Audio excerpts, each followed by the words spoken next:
My next update has to do with private hospitals and private universities.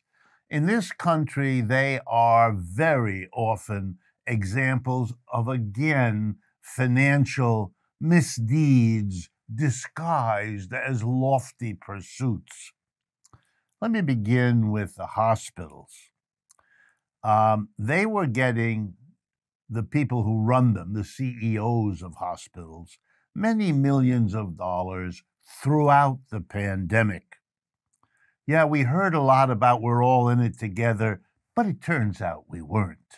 The CEOs of the big hospitals were getting huge amounts of money, while the people on the front lines, the nurses, the doctors, all the personnel scurrying around a typical hospital during a pandemic didn't get much of an extra help, didn't get millions of dollars, and many of them got COVID with all that that implies.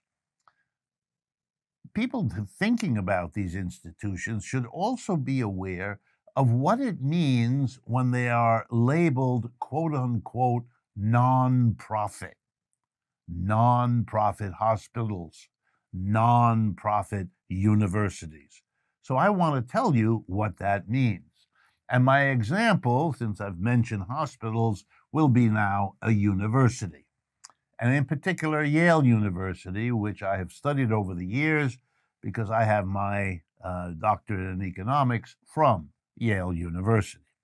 Yale is a nonprofit, so-called institution. Does that mean that it doesn't earn a profit? Let me be very clear with you. No, it doesn't mean that at all. And it never did. Where does the phrase nonprofit come from?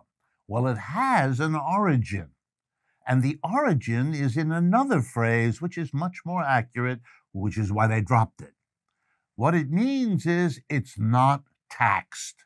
Under the law, a hospital, excuse me, and a university are not taxed. They are considered socially desirable institutions, and to make sure we have them, so the argument goes, we don't tax them. So Yale University is a non-taxed institution. It earns an enormous amount of money. It has assets in the billions, and its annual budget is in excess of $1 billion. Does it take in more money than it pays out in expenses? Absolutely. Would you call that difference a profit? Absolutely. That's what the word means. But then they do something which is legal under the law we have in this country.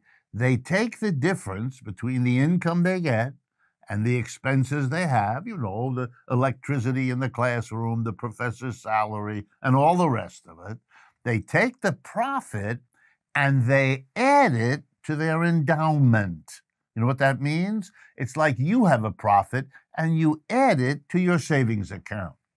But in your case, that's the end of the story.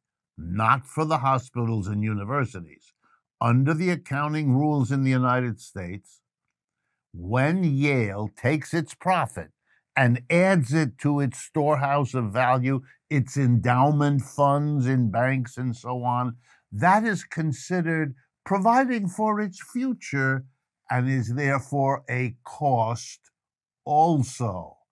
Then that profit disappears and they have no tax because their profit has been handled in that way. But make no mistake, the hospital, the university that calls itself nonprofit discovered that that sounds and looks a lot better than what they've got going, which is tax holiday forever.